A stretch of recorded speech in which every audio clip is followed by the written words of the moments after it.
प्रिय विद्यार्थियों, आज हम कक्षा 12 हिंदी की पाठ्यपुस्तक आरोह भाग 2 के अध्याय 4 में वर्णित कवि रघुवीर सहाय द्वारा रचित कविता जिसका शीर्षक है कैमरे में बंद अपाहिज पढ़ने जा रहे हैं।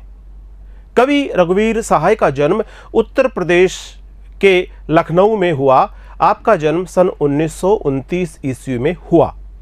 आप नई कविता के प्रखर कवि माने जाते हैं। आपकी कविताओं में सीधा सादापन, साफ सुथरी, सरल और अत्यंत सदी हुई भाषा हमें देखने को मिलती है। तो आइए सबसे पहले हम इस कविता के रचनाकार रघुवीर सहाय का परिचय प्राप्त करते हैं। रघुवीर सहाय का परिचय प्राप्त करते हुए हम इन बातों को देखते हैं। रघुवीर सहाय का जन्म उत्तर प्रदेश में हुआ। रघुवीर सहाय का जन्म उत्तर प्रदेश में हुआ। रघुवीर सहाय का जन्म उत्तर प्रदेश में हुआ। आपका जन्म सन 1929 ईस्वी में हुआ। रघुवीर सहाय अज्ञेय द्वारा संपादित दूसरा सप्तक के कवि माने जाते हैं। दूसरा सप्तक के जो प्रमुख कवि हैं उनमें भवानी प्रसाद मिश्र, शकुंत माथुर, हरिनारायण व्यास, शमशेर बहादुर सिंह, नरेश मेहता, रघुवीर सहाय, धर्मवीर भारती प्रमुख हैं। प्रिय विद्यार्थियों, हमारी पाठ्यपुस्तक में हम शमशेर बहादुर सिंह, रघुवीर सहाय और धर्मवीर भारती के लेखन से संबंधित रचनाएं पढ़ेंगे। हमारे पाठ्यक्रम में इन कवियों को, इनकी रचनाओं को शामिल किया गया है। रघुवीर सहाय नई कविता के प्रखर कवि माने जाते हैं। इनकी कविता साफ सुथरी, सरल और अत्यंत सधी हुई भाषा में होती है। कुछ होगा अगर मैं बोलूँगा, कुछ होगा अगर मैं बोलूँगा, न टूटे तिलिस्म सत्ता का, न टूटे तिलिस्म सत्ता का, मेरे अंदर एक कायर टूटेगा, मेरे अंदर एक कायर टूटेगा। रघुवीर सहाय समकालीन हिंदी कविता के संवेदनशील नागर चेहरा हैं। सड़क, चौराहा, दफ्तर, अखबार, संसद, बस, रेल और बाजार की बेलोस भाषा में उन्होंने कविता लिखी है। घर मोहल्ले के चरित्रों पर कविताएं लिखकर आपने हमारी चेतना का स्थायी नागरिक बनाया। हत्या, लूटपाट और आगजनी, राजनीतिक भ्रष्टाचार और छल छद्म इनकी कविताओं में उतरकर खोजी पत्रकारिता की सनसनीखेज रपटे नहीं रह जाता, बल्कि आत्मान्वेषण का माध्यम बन जाता है। आत्मान्वेषण का माध्यम इनकी कविताएं बन जाती है। यह ठीक है कि पेशे से वे पत्रकार थे, लेकिन वे सिर्फ पत्रकार ही नहीं, सिद्ध कथाकार और कवि भी थे। वे पेशे से पत्रकार थे, लेकिन पत्रकार ही नहीं, वे सिद्ध कथाकार भी थे और कवि भी थे। पत्रकार के रूप में जो उन्होंने पत्रकारिता की, उसमें ऑल इंडिया रेडियो के हिंदी समाचार विभाग से आप संबद्ध रहे। आप हैदराबाद से निकलने वाली पत्रिका जिसका शीर्षक है कल्पना, इससे भी संबद्ध रहे और उसके बाद दैनिक नवभारत टाइम्स तथा दिनमान से भी आप संबद्ध रहे। बतौर पत्रकार और कवि घटनाओं में निहित विडंबना और त्रासदी को भी आपने देखा, महसूस किया और अपनी कविताओं के माध्यम से अभिव्यक्त किया। कविताओं को उन्होंने एक कहानीपन और एक नाटकीय वैभव दिया। इनकी कविताओं को इन्होंने कहानीपन भी दिया और नाटकीय वैभव भी उनको प्रदान किया। जातीय या व्यक्तिगत स्मृतियां उनके यहाँ नहीं के बराबर है, इसलिए उनके दोनों पांव वर्तमान में ही गड़े हैं। यानी उन्होंने वर्तमान समय के यथार्थ रूप का चित्रण किया है। बावजूद इसके मार्मिक उजास और व्यंग बुझी खुरदरी मुस्कानों से उनकी कविताएं पटी पड़ी है। इनकी कविताओं में हमें मार्मिक उजास और व्यंग भरी कविताएं देखने को मिलती है। छंदानुशासन के लिहाज से भी ये बहुत अनुपम कवि माने जाते हैं, पर ज़्यादातर बातचीत की सहज शैली में ही उन्होंने लिखा है और बहुत खूबसूरती के साथ में लिखा है। रघुवीर सहाय की कविताओं की दूसरी महत्वपूर्ण विशेषता यह है कि छोटे या लघु की महत्ता को स्वीकार करना, छोटे या लघु की महत्ता को भी स्वीकार करते हुए उन्होंने कविताओं का लेखन किया है। वे महज बड़े कहे जाने वाले विषयों या समस्याओं पर ही दृष्टि नहीं डालते, अपनी कलम नहीं चलाते, बल्कि जिनको समाज में हाशिए पर रखा जाता है, जिनको थोड़ा छोटा माना जाता है, जिनको लघु माना जाता है, उनके अनुभवों को भी अपनी रचनाओं का विषय बनाते हैं। आप लघु विषयों को भी, जिनको समाज हाशिए पर मानता है, उनको भी अपनी रचनाओं का प्रमुख विषय बनाते हैं। रघुवीर जी ने भारतीय समाज में ताकतवरों की बढ़ती हैसियत और सत्ता के खिलाफ भी साहित्य लेखन किया है और पत्रकारिता के पाठकों का ध्यान अपनी ओर आकृष्ट किया है। रामदास नाम की उनकी कविता आधुनिक हिंदी कविता की एक महत्वपूर्ण रचना मानी जाती है। इनकी जो महत्वपूर्ण रचना है रामदास के नाम से इनकी जो महत्वपूर्ण रचना है वह आधुनिक हिंदी कविता की एक महत्वपूर्ण रचना मानी जाती है। इनकी जो प्रमुख रचनाएं हैं, अज्ञे द्वारा संपादित दूसरा सप्तक 1951 में प्रकाशित हुआ, 7 महत्वपूर्ण कवि इसमें शामिल हैं और इस प्रकार से आप अज्ञे द्वारा संपादित दूसरा सप्तक के महत्वपूर्ण कवियों में अपना स्थान पाते हैं। आरंभिक कविताएं, महत्वपूर्ण काव्य संकलन जिसमें सीढ़ियों पर धूप में और आत्महत्या के विरुद्ध हंसो हंसो जल्दी हंसो, हंसो हंसो जल्दी हंसो, आपको साहित्य अकादमी पुरस्कार प्राप्त हुआ है और आपका निधन 1990 में दिल्ली में हुआ। कविता जो हम आज पढ़ने जा रहे हैं, जिसका शीर्षक है कैमरे में बंद अपाहिज, रघुवीर सहाय द्वारा रचित इस कविता के बारे में अब हम कुछ चर्चा कर रहे हैं। अत्यंत साधारण और अनायास सी प्रतीत होने वाली शैली में समाज की दारुण विडंबनाओं को पकड़ने की जो कला रघुवीर सहाय जी की कविताओं में मिलती है, उसका प्रतिनिधि उदाहरण यहाँ प्रस्तुत कविता में हमें देखने को मिलेगा, जिस कविता को हम पढ़ने जा रहे हैं, कैमरे में बंद अपाहिज। और ये कैमरे में बंद अपाहिज कविता है, यह उनका जो संग्रह है लोग भूल गए हैं, इस संग्रह से ये ली गई है। शारीरिक चुनौती को झेलते हुए व्यक्ति, ऐसा व्यक्ति जो शारीरिक चुनौती का सामना कर रहा है, जो शारीरिक चुनौती से पीड़ित है, ऐसे व्यक्ति से टेलीविजन कैमरे के सामने किस तरह के सवाल पूछे जाएंगे, उस व्यक्ति से किस प्रकार के प्रश्न पूछे जाएंगे और कार्यक्रम को सफल बनाने के लिए उससे कैसी भंगिमा की अपेक्षा की जाएगी, इसका लगभग सपाट तरीके से बयान करते हुए कवि ने एक तरह से पीड़ा के साथ दृश्य संचार माध्यम के संबंध को भी रेखांकित किया है कि किस प्रकार से दृश्य संचार माध्यम किसी भी ऐसे व्यक्ति की पीड़ा का चित्रांकन करते हैं जो बहुत ज़्यादा पीड़ित स्थिति में है, जो विकल स्थिति में है, जो दिव्यांग जन की स्थिति में है। किसी की पीड़ा को बहुत बड़े दर्शक वर्ग तक पहुंचाने वाले व्यक्ति को उस पीड़ा के प्रति स्वयं को संवेदनशील होना चाहिए। यदि आप किसी व्यक्ति की पीड़ा, दुख, दर्द को बहुत बड़े समूह तक, बहुत बड़े दर्शकों के समूह तक पहुंचाना चाहते हैं, तो कार्यक्रम के संचालक को भी बेहद संवेदनशील होना चाहिए।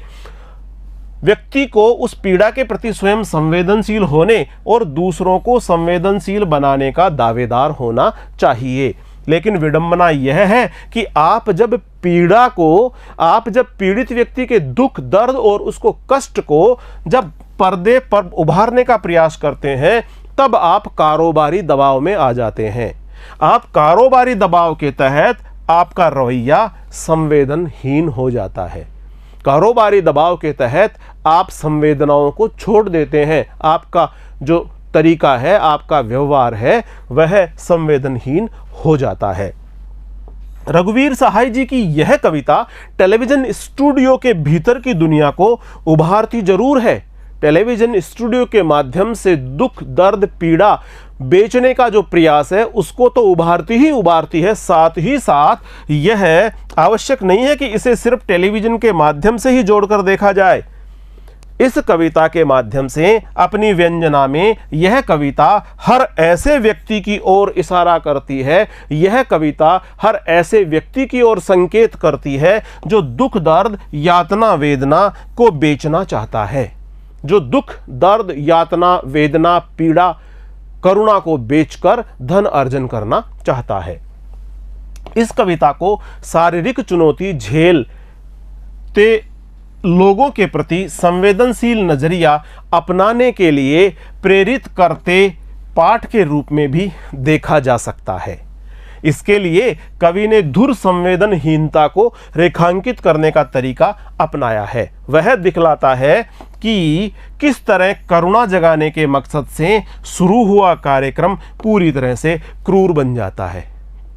कवि इस कविता के माध्यम से हमें यह स्पष्ट रूप से दिखाने का प्रयास करता है कि किस प्रकार से संवेदनहीनता को काम में लेने के कारण जो कार्यक्रम संवेदनशीलता के साथ प्रस्तुत किया जाना चाहिए था, वह कार्यक्रम संवेदनहीन हो गया है, क्रूर हो गया है और वह संवेदनहीनता का एक क्रूरतम दृश्य, क्रूरतम चेहरा हमारे सामने प्रस्तुत कर रहा है। तो आइए पढ़ते हैं इस कविता को और उसके पश्चात हम इस कविता का भावार्थ ग्रहण करेंगे, इसका अर्थ ग्रहण करेंगे।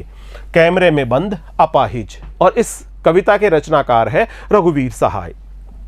हम दूरदर्शन पर बोलेंगे, हम दूरदर्शन पर बोलेंगे, हम समर्थ शक्तिवान, हम समर्थ शक्तिवान, हम दूरदर्शन पर बोलेंगे, हम एक दुर्बल को लाएंगे एक बंद कमरे में, हम एक दुर्बल को लाएंगे एक बंद कमरे में, उससे पूछेंगे तो आप क्या अपाहिज हैं, उससे पूछेंगे तो आप क्या अपाहिज हैं, तो आप क्यों अपाहिज हैं, तो आप क्यों अपाहिज हैं, आपका अपाहिजपन तो दुख देता होगा, आपका अपाहिजपन तो दुख देता होगा, देता है, देता है।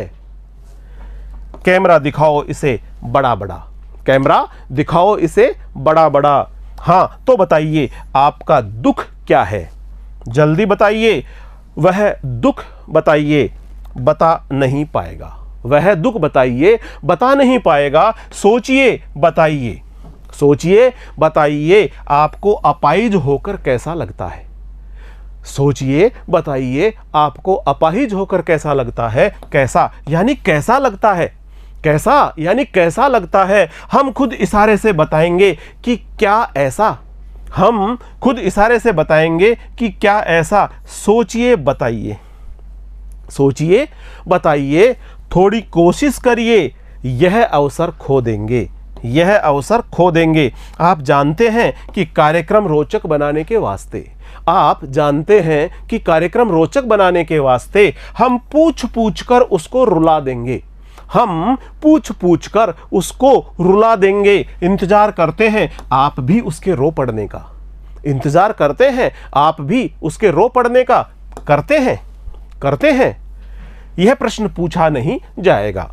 फिर हम पर्दे पर दिखलाएंगे, फिर हम पर्दे पर दिखलाएंगे फूली हुई आंख की एक बड़ी तस्वीर, फूली हुई आंख की एक बड़ी तस्वीर, बहुत बड़ी तस्वीर, एक बहुत बड़ी तस्वीर, और उसके होठों पर एक कस मसाहट भी, और उसके होठों पर एक कस मसाहट भी। आशा है आप उसे उसकी अपंगता की पीड़ा मानेंगे, आशा है आप उसे उसकी अपंगता की पीड़ा मानेंगे। एक और कोशिश दर्शक, एक और कोशिश दर्शक, धीरज रखिए, देखिए हमें दोनों एक संग रुलाने हैं।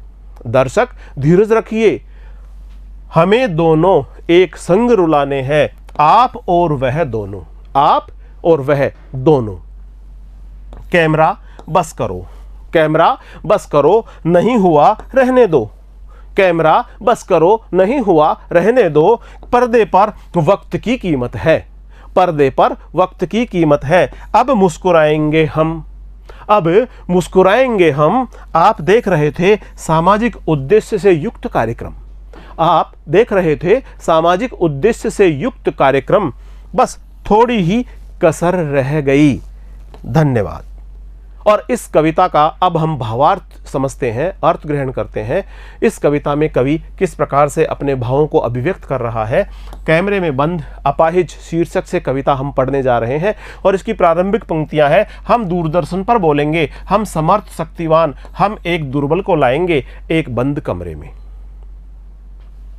दूरदर्शन पर बोलेंगे, दूरदर्शन पर बोलेंगे। दूरदर्शन एक ऐसा माध्यम है जिसके माध्यम से बहुत बड़ा दर्शक वर्ग दूरदर्शन की कार्यक्रमों के साथ में जुड़ा होता है। इस दूरदर्शन पर जो कार्यक्रम प्रस्तुत करने वाले हैं, जो कार्यक्रम के संचालक हैं, ये बहुत समर्थ हैं, बहुत शक्तिवान हैं। समर्थ का आशय है शक्तिशाली, साधन संपन्न होना। और ये कह रहे हैं कि हमने दूरदर्शन के लिए एक कार्यक्रम की तैयारी की है, एक कार्यक्रम तैयार किया है जो सामाजिक सरोकारों से संबंधित हो सकता है। और इस कार्यक्रम के तहत हम एक दुर्बल को लाएंगे, एक दुर्बल को लाएंगे, एक बलहीन को लाएंगे, एक ऐसे व्यक्ति को लाएंगे जो दुर्बल है, एक बंद कमरे में। और उससे फिर बंद कमरे में कुछ प्रश्न पूछे जाएंगे। उसके दर्द को, उसके पीड़ा को हम प्रश्नों के माध्यम से पूछेंगे। हम दूरदर्शन पर बोलेंगे। कवि वर्णन करते हुए बताते हैं कि दूरदर्शन के उद्घोषक अथवा कार्यक्रम के संचालक स्वयं को समर्थ और शक्तिमान मान करके चलते हैं। हम दूरदर्शन पर बोलेंगे, हम समर्थ और शक्तिमान, यानी दूरदर्शन पर जो उद्घोषक होते हैं, कार्यक्रम के संचालक होते हैं, वे स्वयं को समर्थ और शक्तिशाली मानते हैं। वे अपनी बात को सुदूर तक प्रसारित करने में समर्थ होते हैं। इस कारण से उनमें एक अहंकार का भाव भी आ जाता है और वे दूसरे को कमजोर मानने लगते हैं। दूरदर्शन के कार्यक्रम संचालक स्टूडियो को बंद कमरे में एक दुर्बल अपंग व्यक्ति, जिसे हम दिव्यांगजन के नाम से संबोधित करेंगे, बुलाएंगे। दूरदर्शन पर ऐसे कार्यक्रम संचालक जो अपने आप को शक्तिशाली और समर्थ मानते हैं, ये एक समाज के दुर्बल व्यक्ति को, अपंग व्यक्ति को, जिसे हम दिव्यांगजन कहकर संबोधित कर रहे हैं, उसको बुलाएंगे। उससे पूछेंगे, उस दिव्यांगजन से पूछेंगे, तो आप क्या अपाहिज हैं? उससे ये प्रश्न पूछा जा रहा है कि आप अपाहिज हैं, जबकि कार्यक्रम संचालक को स्पष्ट रूप से दिख रहा है कि सामने बैठा हुआ व्यक्ति अपाहिज है, दिव्यांगजन है, शारीरिक रूप से अक्षम है, लेकिन उससे यह प्रश्न पूछा जा रहा है, तो आप क्यों अपाहिज हैं? और उसके बाद उसी बात को आगे बढ़ाते हुए कार्यक्रम संचालक फिर से उस दिव्यांगजन से यह प्रश्न पूछता है कि आप अपाहिज क्यों हैं? पहला प्रश्न पूछा कि आप क्या अपाहिज हैं, और दूसरा प्रश्न पूछा कि आप अपाहिज क्यों हैं? आपका अपाहिजपन तो दुख देता होगा। और तीसरा प्रश्न फिर पूछ डाला कार्यक्रम संचालक ने कि आपका अपाहिजपन, आपकी शारीरिक अक्षमता, आपकी शारीरिक चुनौतीपूर्ण स्थिति आपको दुख देती होगी, आपको दुखी करती होगी। देता है। उसके बाद में फिर यहां एक प्रश्न और पूछ लिया, उसी बात को और ज्यादा प्रगाढ़ करने के लिए, अपने पहले पूछे गए प्रश्नों को और ज्यादा मजबूत करने के लिए एक छोटा प्रश्न पूछ लिया, देता है? क्या आपको आपका अपाहिजपन दुख देता है? अपाहिज का आशय है अपंग, जिसका कोई अंग बेकार हो। अपाहिज का आशय है अपंग, जिसे हम दिव्यांगजन के रूप में भी बोलते हैं। उससे पूछेंगे, तो आप क्या अपाहिज हैं? कार्यक्रम संचालक उस अपंग व्यक्ति यानी दिव्यांगजन को स्टूडियो के कैमरे के सामने लाकर के वे उससे पूछेंगे, क्या आप अपाहिज हैं? जबकि वह व्यक्ति स्पष्ट रूप में अपंग दिखाई दे रहा है। तो भी फिर पूछेंगे, अगला प्रश्न पूछेंगे, आप अपंग क्यों हैं? उससे ऐसा पूछना सर्वथा अनुचित है। यह पूछना संवेदनहीनता है। उस व्यक्ति से इस प्रकार के प्रश्न पूछना संवेदनहीनता है। अपाहिज इस प्रकार प्रश्न का कोई उत्तर नहीं दे पाएगा और तब उसके दुख को और ज्यादा गहराई से कुरेदा जाएगा। उससे प्रश्न के पश्चात फिर प्रश्न की पूछे जाएंगे और उससे अगला प्रश्न पूछा जाएगा कि आपको अपना अपाहिज होना काफ़ी दुख देता होगा, अर्थात अपनी अपंगता पर सुख तो आपको कभी नहीं मिला होगा। इस प्रकार के बेतुके, अटपटे और संवेदनहीनता से भरे हुए प्रश्न कार्यक्रम संचालक पूछता है। किससे पूछता है? उस व्यक्ति से पूछता है जो शारीरिक रूप से अक्षम है, जो शारीरिक रूप से कई प्रकार की चुनौतियों को झेल रहा है, जो दिव्यांगजन है, जिसके साथ पीड़ा, दर्द, व्यथा जुड़ी हुई है। उस व्यक्ति से इस प्रकार के प्रश्न कार्यक्रम संचालक पूछ रहा है। कैमरा दिखाओ इसे बड़ा बड़ा। और इस प्रकार जब ये प्रश्न पूछे जा रहे हैं तो कार्यक्रम संचालक कैमरामैन की तरफ संकेत करके कहता है कि कैमरा इस दुखी व्यक्ति के, इस पीड़ित व्यक्ति के, इस दर्द से भरे व्यक्ति के चेहरे को और थोड़ा बड़ा बड़ा दिखाओ, जिससे कि लोगों तक इसका दर्द पहुंच सके। हाँ, तो बताइए आपका दुख क्या है? पहले पूछा था कि आपको अपाहिज होकर कैसा लगता है, और अब कार्यक्रम संचालक उस व्यक्ति से पूछ रहा है आपका दुख कैसा है, आपको क्या दुख है, आपको किस प्रकार का दुख है, जल्दी बताइए और वह दुख बताइए।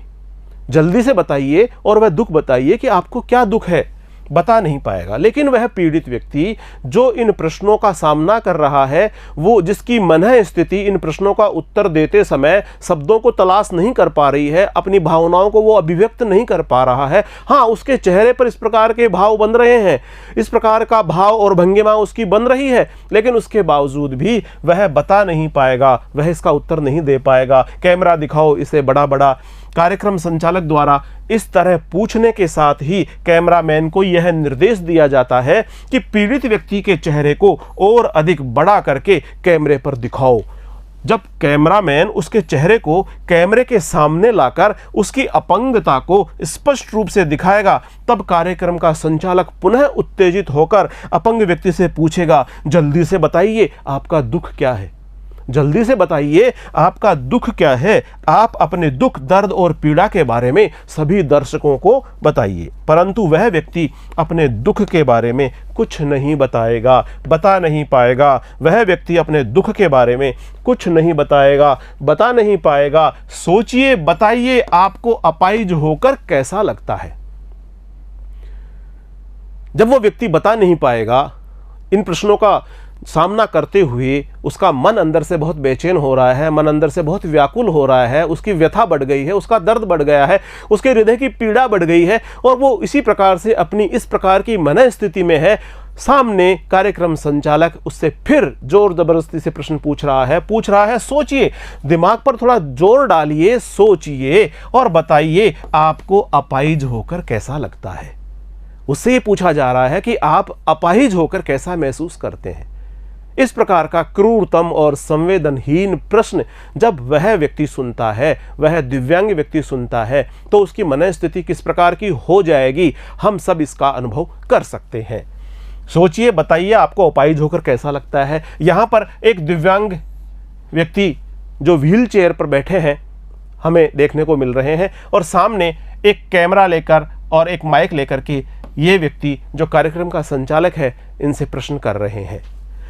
कवि कहते हैं कि दूरदर्शन कार्यक्रम का संचालक एक अपंग व्यक्ति का साक्षात्कार लेते समय उससे अटपटे, बेतुके और संवेदनहीनता से भरे प्रश्न पूछता है। वह उससे पूछता है कि आप सोचकर बताइए, सोचिए और फिर बताइए आपको अपाहिज होकर कैसे लगता है। बताइए आपको अपाहिज होकर कैसा लगता है, अर्थात अपाहिज होने से आपको कितना दुख होता है, अपाहिज होकर आप कितने पीड़ित हैं, आपका कितना बड़ा दर्द है, उस दर्द को बताइए, अपनी पीड़ा को व्यक्त कीजिए।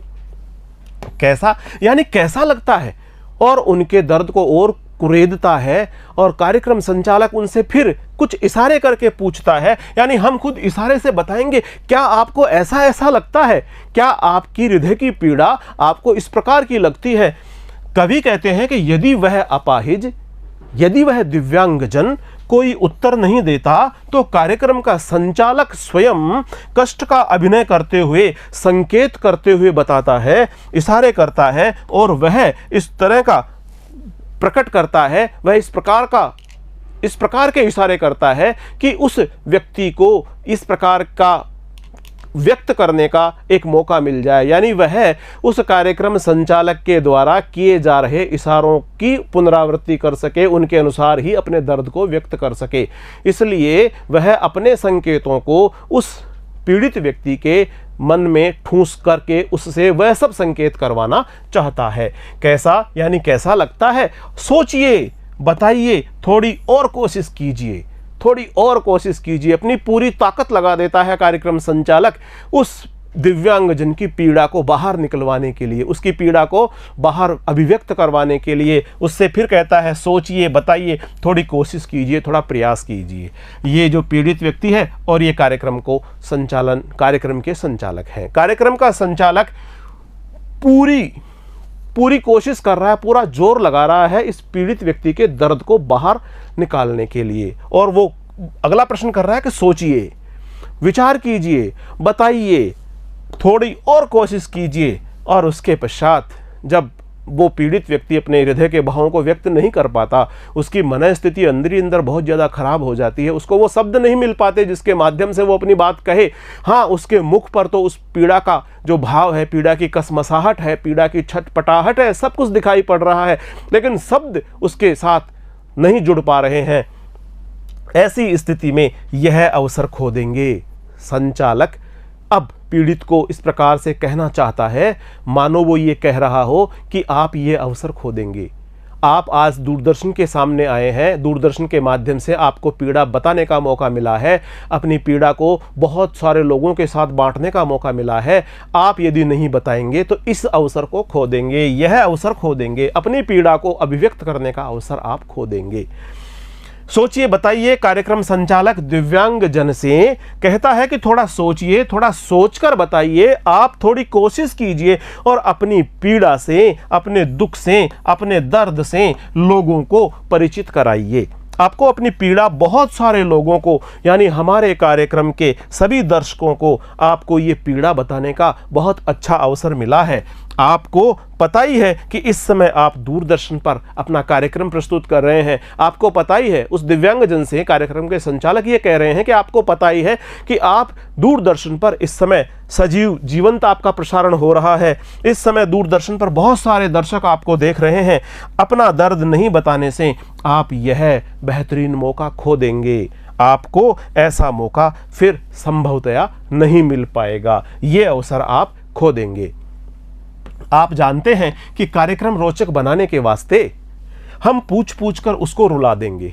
कार्यक्रम संचालक कार्यक्रम को रोचक बनाने के लिए ये चाहता है कि उस दिव्यांगजन का, उस पीड़ित जन का, शारीरिक रूप से चुनौती झेल रहे व्यक्ति का जो पीड़ा है, उसका जो दर्द है, उसकी जो व्यथा है, उसको वह शब्दों के माध्यम से व्यक्त कर दे।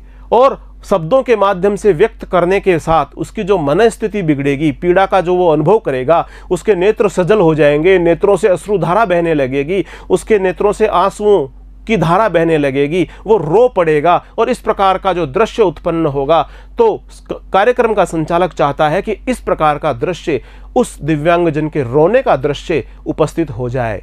लेकिन आप जानते हैं कि कार्यक्रम को रोचक बनाने के वास्ते हम पूछ कर उसको रुला देंगे, लेकिन वह रो नहीं पाया।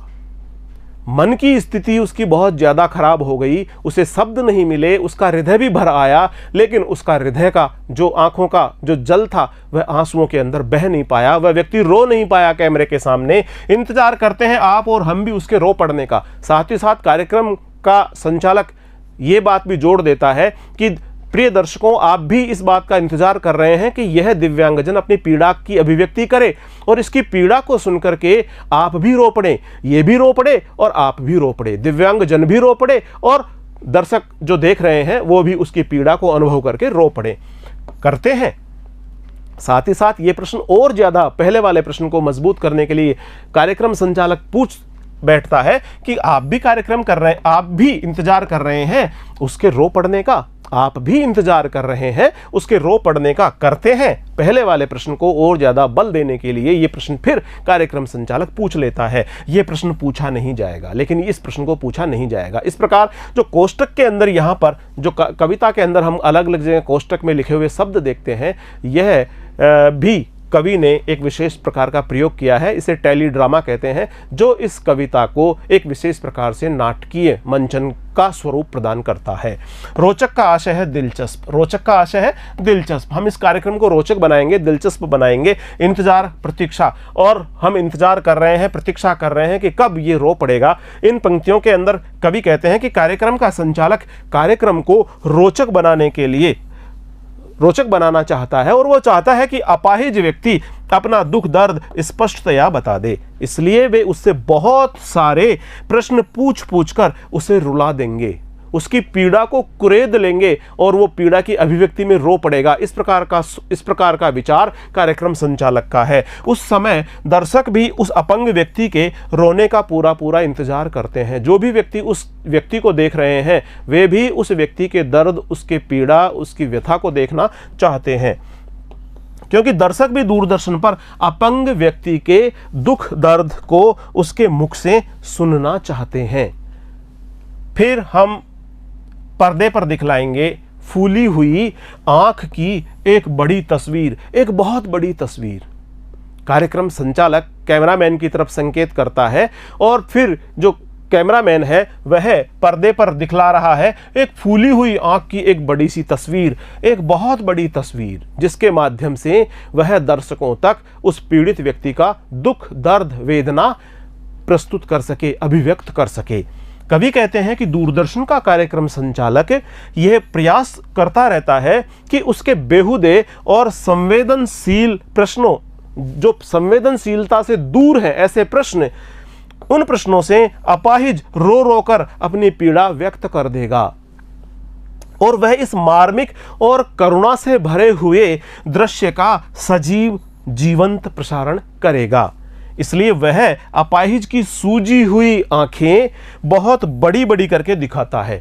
अपाहिज की सूजी हुई आंखें, लाल लाल आंखें, थकी हुई आंखें, जिनके अंदर जोश नहीं है, जिनके अंदर बहुत ज़्यादा ठंडक का भाव है, इस प्रकार की आंखें, सूजी हुई आंखें, लाल लाल आंखें, थकी हुई आंखें, पीड़ित आंखें, जो दर्द बयान कर रही है, इस प्रकार की आंखें दिखाता है। इस प्रकार वह उसके दुख दर्द को बहुत बड़ा करके दिखाना चाहता है, और उसके होठों पर एक कसमसाहट भी। वो जो दिव्यांग व्यक्ति है, उसके हृदय के भाव, उसकी पीड़ा और उसकी अभिव्यक्ति वो नहीं कर पा रहा है, शब्द वो तलाश कर रहा है, लेकिन शब्द उसके अटक जाते हैं, और उसके होठों के ऊपर एक जो कसमसाहट का भाव है, शब्द उसके होठों पर नहीं आ रहे, लेकिन शब्द उसके होठों पर कसमसाहट आ रही है। हृदय की पीड़ा होठों के ऊपर कसमसाहट के रूप में अभिव्यक्त हो रही है, और उसके होठों पर एक कसमसाहट भी, कसमसाहट का अर्थ है छटपटाहट, बेचैनी, जो बेचैनी है वो भी दिखाई पड़ रही है, और आशा है आप उसे उसकी अपंगता की पीड़ा समझेंगे। अपंगता का आशय है अपाहिजपन, दिव्यांगपन उसका। कवि इन पंक्तियों में कह रहे हैं कि दर्शक भी दूरदर्शन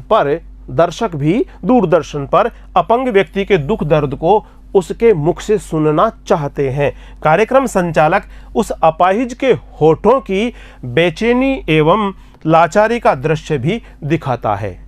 शब्द उसके मुंह पर नहीं आ पाते, शब्द उसके होठों पर नहीं आ पाते, लेकिन जो शब्द घुटे हुए हैं, जो शब्द दबे हुए हैं, उन शब्दों को अभिव्यक्त किए बिना उसके होठों पर एक कसमसाहट दिखती है, और उस कसमसाहट को कैमरे पर दिखाया जाता है। संचालक कार्यक्रम को इस बात की आशा है कि उसका कार्यक्रम रोचक बन जाएगा, और इसी प्रयास में वह सोचता है कि अपाहिज की दर्द, पीड़ा और बेचैनी को देखकर दर्शकों को उसकी अनुभूति हो जाएगी।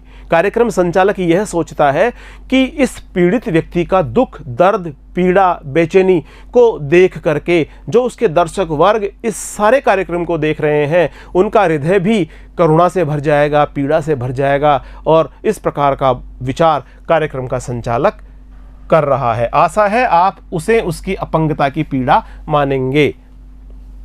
एक और कोशिश, कार्यक्रम का जो संचालक है वो फिर कहता है, फिर प्रयास करता है, एक और कोशिश कर रहा है। दर्शक धीरज रखिए, दर्शक सभी दर्शकों को संबोधित करते हुए कहता है कि हम पूरा प्रयास कर रहे हैं आपके समक्ष प्रस्तुत करने का इस दिव्यांगजन के हृदय की पीड़ा के भाव का, लेकिन अभी और थोड़ा धीरज रखिए, हमारा प्रयास लगातार जारी है, धीरज रखिए, देखिए और आप लोग देखिए हम दोनों को साथ साथ रुलाएंगे, इस पीड़ित व्यक्ति को भी रुलाएंगे, इस दिव्यांग व्यक्ति को भी रुलाएंगे जिसके हृदय में पीड़ा का सागर ठहाठे मार रहा है, पीड़ा का सागर हिलोरे मार रहा है, इसको भी रुलाएंगे। और साथ ही साथ जो ये हमारा बड़ा सारा दर्शक वर्ग जो इस कार्यक्रम को देख रहा है, उस सारे दर्शक वर्ग को भी हम रुलाएंगे और हम दोनों को साथ साथ रुलाएंगे। दोनों का आशय यहां पर है, दर्शकों को भी रुलाएंगे और इस दिव्यांगजन को भी रुलाएंगे, आप और वह दोनों। आपका आशय है दर्शक, जो बहुत सारे दर्शक कार्यक्रम को देख रहे हैं, उन सारे के सारे कार्यक्रम को देख रहे जितने भी दर्शक हैं उन सबको भी रुलाएंगे और वह यहाँ पर है जो दिव्यांगजन है, उस दिव्यांगजन को भी हम रुलाएंगे। कवि कहते हैं कि कार्यक्रम संचालक लगातार इस बात की कोशिश करता है कि अपाहिज के दुख दर्द को इस तरह से दिखावें जिससे अपाहिज के साथ साथ दर्शक भी उसकी पीड़ा का अनुभव कर रोने लगे। उस समय दर्शक केवल उस अपाहिज को देखें और धैर्यपूर्वक उसके दर्द को आत्मसात करें, उसके दर्द को समझने का प्रयास करें, दर्द की अनुभूति करें। कार्यक्रम का संचालक अपाहिज एवं दर्शक दोनों को ही एक साथ रुलाना चाहता है। कार्यक्रम का संचालक अपने कार्यक्रम की सफलता इस बात में मानता है कि दिव्यांगजन भी रोए और उधर इस दिव्यांगजन की पीड़ा को देखने वाला दर्शक वर्ग है वह भी इसको देख करके रोए। कैमरा बस करो, नहीं हुआ रहने दो। और जब बहुत सारे प्रयास कर लिए कार्यक्रम संचालक ने और कार्यक्रम संचालक इस बात में सफल नहीं हुआ, किस बात में, कि वह उस दिव्यांगजन को रुला पाए, दिव्यांगजन के होठों से, उसके मुंह से अपनी पीड़ा का वर्णन करा पाए। जब इस कार्य में कार्यक्रम संचालक असफल हो गया तो वह कैमरामैन की तरफ संकेत करके कहता है कि कैमरा बस करो, नहीं हुआ रहने दो। अगर ये जो दिव्यांगजन है ये रो नहीं पाया, बार बार प्रयास करने के बाद भी नहीं रो पाया, इसकी पीड़ा को इतना कुरेदने के बाद भी ये नहीं रो पाया, तो अब रहने दो, पर्दे पर वक्त की कीमत है। क्योंकि यहाँ पर तो हम जो ये कार्यक्रम कर रहे हैं, टेलीविज़न पर कार्यक्रम कर रहे हैं, हमारा उद्देश्य तो जो समय हमें निर्धारित समय मिला था उस समय में हमें इस कार्यक्रम को प्रस्तुत करना था, लेकिन हम इस समय के अंतर, इस समय की सीमाओं के अंतर लेकिन हम इस समय की सीमाओं में वह उद्देश्य प्राप्त नहीं कर सके, हम इस दिव्यांगजन को रुला नहीं सके। और इस प्रकार से पर्दे पर वक्त की कीमत होती है, पर्दे पर तो वक्त की ही कीमत होती है। कार्यक्रम का संचालक जब दर्शकों को रुलाने की चेष्टा में सफल नहीं होता, कार्यक्रम का संचालक जब दर्शकों के अलावा उस दिव्यांगजन को भी रुलाने की कोशिश में सफल नहीं होता, तब वह कैमरामैन को कैमरा बंद करने का आदेश देते हुए कहता है कि अब बस करो।